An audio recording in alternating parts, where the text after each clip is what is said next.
नमस्कार, मैं हूं आपके साथ आशा सरमाल। आप देख रहे हैं रिपोर्टर। और रिपोर्टर कार्यक्रम में हम शुरुआत करेंगे अलग अलग जिलों को मद्देनजर रखते हुए, क्योंकि हर एक जगह पर हमारे संवाददाता ग्राउंड जीरो पर डटे हुए हैं और मूलभूत सुविधाओं से किस तरह से अभाव यहां लोगों को झेलना पड़ रहा है, इस पर भी मंथन होता है। क्या कुछ परेशानियां लोगों को इस वक्त आ रही हैं, क्योंकि सर्द मौसम है और उसके साथ ही साथ आप देखिए कि तापमान में भी काफी ज्यादा गिरावट तो देखी जा रही है। लेकिन उसके साथ अगर हम ये देखें कि ग्राउंड पर जो योजनाएं परियोजनाएं चलाने की सरकार की तरफ से बातें कही जाती हैं, उन पर कितना काम होता है, वो योजनाएं जमीनी सतह पर कितनी पहुंचती हैं, इस पर मंथन करना बहुत जरूरी रहता है। तो चलिए शुरुआत करेंगे प्रोग्राम की और सीधा आपको लिए चलेंगे सबसे पहले कश्मीर, और कश्मीर से दिखा देते हैं कि इस वक्त वहां पर क्या सूरत हाल चल रहे हैं, किस तरह से पूरी गतिविधियां वहां पर हैं। लगभग 10 दिन के बाद जम्मू श्रीनगर कौमी शाहराह को आज खोले जाने की जो उम्मीद थी वो बर आई है। और कल शाम को ही बीकन अथॉरिटीज़ ने केला के पुल को एक बार फिर आवाम के नाम वक़्फ़ किया है। और कल शाम को जब ट्रायल रन हुआ उसके बाद ही उम्मीद जागी थी कि जम्मू श्रीनगर जो कनेक्टिविटी कटी हुई है उसको बहाल हो ही जाएगा। और आज बाज़ाब्ता तौर पर इस पुल से, नया पुल जो BRO ने बनाया है और सिर्फ 36 घंटों में बनाया है, उस पुल से आज ट्रैफिक को जम्मू से श्रीनगर जाने की इजाज़त दी गई। बड़ी तादाद में जो पैसेंजर्स हैं वो जम्मू में फंसे हुए हैं, कश्मीर में भी बड़ी तादाद में थे और एसेंशियल कमोडिटीज़ की कश्मीर में कमी हो चुकी है। उधर जम्मू से जिस तरह कश्मीरी वाविला कर रहे हैं कि जम्मू में वो फंसे हुए, उनको श्रीनगर लाने के लिए इंतजाम नहीं थे, लगभग एक हफ्ते के बाद अब ये इंतजाम मुकम्मल हुए हैं। और अब कल के हवाले से जो रणनीति है कि कल क्या श्रीनगर से जम्मू या जम्मू से श्रीनगर ट्रांसपोर्ट को छोड़ा जाएगा, क्योंकि आज का पहला दिन था और आज पहले दिन एक बड़ी तादाद में जो दरमांदा मुसाफिर थे, रास्ते में फंसे हुए थे, उन्हें निकाला गया। उसके साथ साथ जो कश्मीर से वन वे ट्रैफिक है वो जम्मू के लिए रवाना किया गया। लेकिन इंपॉर्टेंटली सरकार भी बता रही है कि केला का जो ब्रिज है वो इतना स्ट्रांग नहीं है, उसकी बेसमेंट इतनी स्ट्रांग नहीं है, इसलिए जो लोड गाड़ियों में होगा वो 40 टन से ज़्यादा नहीं होना चाहिए। और फिर जम्मू श्रीनगर की इस सारी सूरत हाल के दौरान कल विजिलेंस ने, एंटी करप्शन ब्यूरो ने श्रीनगर में, क्राइम ब्रांच ने FIRs भी दर्ज किए हैं और श्रीनगर की कुछ ट्रैवल एजेंसीज़ के दफ्तरों पे छापे भी मारे। खास वजह वही है कि जब जम्मू श्रीनगर हाईवे बंद हो जाती है तो उस सारे के बीच में ये ट्रैवल एजेंट्स और ट्रैवल एजेंसीज से जुड़े लोग, यानी एयर सर्विस से जुड़े लोग जो हैं वो टिकट्स को ब्लैक करते हैं। और उसी का संज्ञान लेते हुए कल क्राइम ब्रांच ने श्रीनगर में कुछ छापे मारे और जाहिर है उस सारे को लेकर कार्रवाई हो रही है। लेकिन आज के दिन की अगर बात करें, ओवरऑल कश्मीर में आज का दिन शांत रहा। शांत यूँ कहें, पॉलिटिकल कोई बड़ी डेवलपमेंट यहाँ नज़र नहीं आ रही है, लेकिन माइनर जो बाकी डेवलपमेंट्स के फ्रंट हैं, जिसमें खास तौर पे हम देखें तो पानी, बिजली, सड़क का मुद्दा बराबर है। माइनस टेम्परेचर 8 भी आज रात का था श्रीनगर में और वादी कश्मीर के दूसरे हिस्सों में भी माइनस के ही टेम्परेचर चला है। तो सारे के बीच में पानी, बिजली, सड़क के मुद्दे कश्मीर में गर्म है। और ख़ासतौर पर जब सरकार जम्मू में है, कश्मीरी वाविला करते जा रहे हैं कि आखिर उनकी दादरसी कौन करेगा। फिरदौस अहमद के साथ सनम एजाज, श्रीनगर, कश्मीर।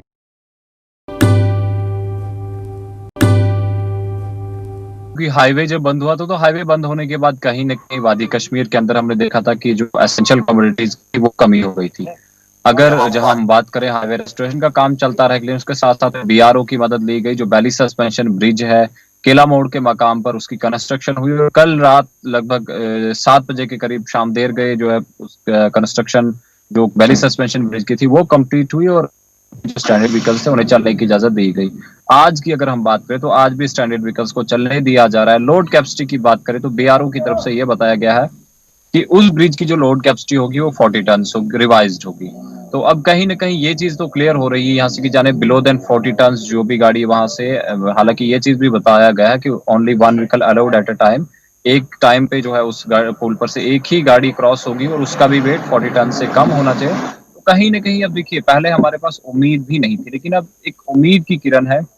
जिससे हम ये अंदाजा लगा सकते हैं कि जो पैसेंजर गाड़ियां हैं उन्हें तो कोई प्रॉब्लम होगी नहीं, उन्हें कोई मुश्किलात होंगी नहीं। लेकिन इसके साथ वादी कश्मीर के अंदर जो एसेंशियल कमोडिटीज की वहां पे किल्लत हो रही थी, तो अब वो कहीं पूरी होगी। जो ब्लैक मार्केटिंग वगैरह का सिलसिला था उस पर भी कहीं ना कहीं जो है रोक लगेगी इस हाईवे के ओपन होने की वजह से, हाईवे के मोटरेबल होने की वजह से। हालांकि स्टैंडर्ड व्हीकल्स आज वादी कश्मीर की तरफ भी चल रहे हैं, पैसेंजर जो मुख्तलिफ मकामात पर फंसे थे उन्हें भी आज अपनी अपनी मंजिलों की तरफ जाने दिया जा रहा है। और टूरिस्ट खासकर जो कश्मीर में पिछले एक हफ्ते से फंसे हुए थे, आज उन्होंने भी कहीं ना कहीं राहत की सांस ली है, क्योंकि अब वो वादी कश्मीर से बाहर निकलकर जम्मू कश्मीर यूटी के दूसरे हिस्सों में सैर तफरी के लिए जा सकते। जिस तरह से हम काम को देखिए, क्योंकि देखिए ये जो ब्रिज मोटरेबल बनाया है ये हाईवे की जो एग्जीक्यूटिंग एजेंसी है यहाँ पे NHAI का नहीं बल्कि BRO का है, बॉर्डर रोड ऑर्गेनाइजेशन का है। तो कहीं ना कहीं लोगों ने इस पर खुशी का इजहार किया जो BRO ने लोगों के लिए एक राहत का सामान तैयार किया, यानी जो बेली सस्पेंशन ब्रिज है इसको तैयार किया। कि जिस जगह की हम बात करें, केला मोड़ की बात करें, जहाँ पे कोलैप्स हुआ था ब्रिज का कुछ हिस्सा, वो अभी तक रेस्टोर नहीं हो पाया और वहां कहीं ना कहीं ताखिर हो रही है, जिस पर लोग जो है नाराज हैं मुतलका जो भी एजेंसी है उससे, क्योंकि उन्होंने पहले ये कहा था कि हम 2 दिन के अंदर आपको ब्रिज रेस्टोर करके दे देंगे, फिर 5 दिन का वक्त लिया, फिर 10 दिन का वक्त लिया, लेकिन अब जब से बीआरओ का ब्रिज वहां पे लॉन्च हुआ है तो कहीं ना कहीं उस काम में, जो हाईवे का जो मेन काम होना था, जो एग्जिस्टिंग हाईवे है, तो उसकी रेस्टोरेशन की जो रफ्तार है अब वो काफी कम हो गई है। तो कहीं ना कहीं लोग जो है एनएचएआई से काफी नाराज हैं, लेकिन वहीं दूसरी तरफ में बीआरओ ने जो मदद की है उसके लिए लोगों ने बीआरओ का शुक्रिया भी अदा किया और खुशी खुशी की लहर भी लोगों के अंदर है। लोग खुश भी है क्योंकि जो रामबन की बात करें, जो हिस्सा हाईवे के जरिए से रामबन के साथ जुड़ता है या फिर वादी कश्मीर के अंदर, कहीं ना कहीं उन लोगों की प्रॉब्लम्स जो इस वक्त वहाँ पे एसेंशियल कमोडिटीज को लेकर वो कहीं ना कहीं सॉल्व होती हुई नजर आ रही है। जी देखिए, ये जो ब्रिज बनाया गया है तो कहीं ना कहीं लोगों के लिए राहत लेकर आया है। देखिए, हम बानीहाल की बात करें या फिर वादी कश्मीर की बात करें, जहाँ पर एसेंशियल कमोडिटीज की कमी थी, तो कहीं ना कहीं वो कमी जो है वादी कश्मीर में पूरी हो सकती है। उसके साथ साथ हमने देखा कि काफी ज्यादा लोग, पेशेंट्स और डेड बॉडीज केला मोड़ के मकाम पर ट्रांसशिप के जरिए से वादी कश्मीर की तरफ ले जाई जा रही थी। लोग, हालांकि हमने देखा कि रामबन की जो सिवन का क्यावाटी है या फिर बानीहाल एनजीओ वॉलंटियर्स की बात करें या फिर दीगर जो लोकल एनजीओज हैं वो काम करती हुई नजर आई।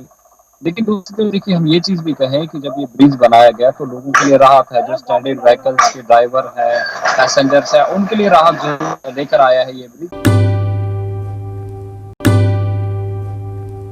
चलिए अब आपको लिए चलेंगे शहर श्रीनगर और शहर श्रीनगर से भी इरफान फाजिल हमारे साथ जुड़ रहे हैं। इरफान फाजिल क्या कुछ पूरी जानकारी दे रहे हैं वो भी देखिए। मौसम के मिजाज को लेकर बात करें तो कहीं ना कहीं जी हाँ, कभी जहाज कैंसलेशन हो जाती है और या कभी ना कभी अगर देखा जाए वादी कश्मीर का कौमी शहरा, और इसके साथ साथ मुसाफिरों की मार लगातार जारी है। इस बीच अगर मौसम साजगार होता है तो जहाज के साथ साथ टिकट भी महंगी हो जाती है और उसी महंगाई को लेकर आजकल खबर ये भी गश्त कर रही है कि कई सारे ट्रैवल एजेंट्स फर्जी कारोबार कश्मीर में अंजाम दे रहे हैं। जो ही ये खबर क्राइम ब्रांच तक पहुंची तो क्राइम ब्रांच इसको इन्वेस्टिगेट करने लगा और आखिरकार बाद में पता चला कि शहर श्रीनगर में कुछ अपना कारोबार घर से ही फर्जी ट्रैवल एजेंट ने शुरू कर दिया है, जिसमें तकरीबन 8 फर्जी ट्रैवल एजेंट को भी अरेस्ट किया गया है। इसके साथ साथ कई सारे एफआईआर्स और कई सारी कार्रवाई कल से शुरू हो चुकी है। जबकि देखा जाए तो सिस्टम पर टिकट का जो हाल है कुछ और ही है, मगर जबकि उस टिकट के साथ साथ कई ऐसे लोग भी हैं जो एयरलाइंस के साथ जुड़े हैं, जिसमें खबर यह भी है कि एक मैनेजर साहब का भी हाल इसके साथ जुड़ा हुआ है। जबकि हाल बुरा हो चुका क्योंकि सीबीआई के साथ साथ जी हां क्राइम ब्रांच की जो इंक्वायरी है वो दिखाई दी और उन ट्रैवल एजेंट्स के साथ साथ जी हां उन पर शिकंजा भी कसा गया। आखिरकार सवाल पिछले साल भी उठे थे कि सरकार तक बात पहुंचाई गई जबकि कौमी शाहरा बंद होती है या साथ ही साथ हवाई राब्ता, तो टिकटों के दाम आखिरकार बढ़ जाते हैं, जिसमें टूरिस्ट को भी नुकसान उठाना पड़ता है। एक जानिब अगर देखा जाए इस वक्त बर्फीले मौसम में काफ़ी ज़्यादा सयाह वादी कश्मीर आते हैं, मगर दूसरे जानिब टिकटों के जो भाव है वो सर चढ़ के बोल रहे हैं। इसके पीछे क्या कुछ कहानी थी? आखिर कहानी वो थी कि पहले से ही टिकट को बेचा जाता था और उसके बाद इस पे जी हाँ फर्जी कार्रवाई होती थी और फर्जी लोगों के साथ कल जिस तरीके से क्राइम ब्रांच ने अपना कार्रवाई अंजाम दी है तो कई सारे लोगों पर शिकंजा कसा गया है और जिन पर अभी कार्रवाई जारी है। और जिस तरह की हालत इस वक्त फर्जी कारोबार को लेकर, टिकटों को लेकर गश्त कर रही है, अभी साथ ही साथ ट्रेड बॉडीज़ की एक मीटिंग डायरेक्टर टूरिज्म के साथ भी हुई है, जिस पर ख़ास तौर पर इस वक्त इसी मामले को लेकर बात की जा रही है। मगर देखा जाए सेंट्रल गवर्नमेंट की तरफ से क्या इस विंडो को वहीं से ऑन करना चाहिए, क्योंकि एक सवाल ज़रूर बनता है। जबकि रजिस्ट्रेशन के मामला जो हैं ज़मीनी सतह पर कितने लोगों के पास है और कितने ऐसे ट्रैवल एजेंट्स जो कन्फाइंड रजिस्ट्रेशन के साथ जुड़े हैं जिनका कारोबार ट्रांसपेरेंसी के साथ होता है, मगर कुछ लोगों की वजह से वर्बल कमिट भी टूट जाती है और कुछ लोगों के साथ इस कारोबार में सवाल भी खड़े हो जाते हैं। आखिरकार अगर देखा जाए इस वक्त सरकार इस पर कितनी गौर कर रही है, लगातार खबरें आजकल यही गश्त कर रही है कि कई सारे ऐसे पुलिस एनफोर्स एजेंसीज इस पर कार्रवाई करनी शुरू कर दी है। लगातार सीबीआई की तरफ से ये जांच और सीबीआई ने जिस तरीके से शिकंजे को कसा है और आने वाले टाइम में और भी नजर रहेगी